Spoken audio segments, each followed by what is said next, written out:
Anak, sa paraan mo palang kumain, malalaman ng tao kung paano ka pinalaki.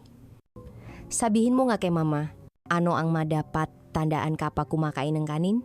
Hindi pwedeng itusok ng patayo ang chopsticks o kutsara sa kanin. Hindi dapat diretso sa bibig ang kuha. Dapat ilagay muna sa sariling plato. Bawal pumili na pinakamasarap sa ulam. Hindi nililinis ang chopsticks sa pamamagitan ng dila.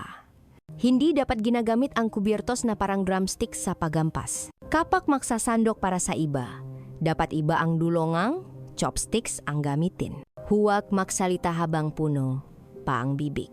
Huwag gamitin ang sariling kutsara o chopsticks sa pagsalok ng sabaw sa malaking kapag nakaupo sa hapagkainan, paano dapat anak? Kahit nakaupo sa banig o sa upuan, hindi dapat nanginginig ang mga tuhot o nagtatadyak.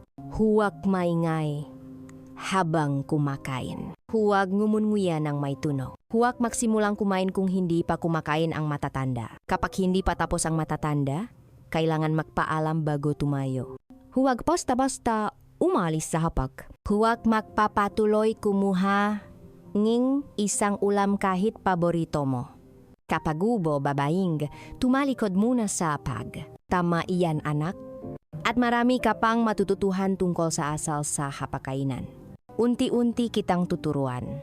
Dahil ang pagkain, hindi lang para mabusok, kundi para matutong rumespeto.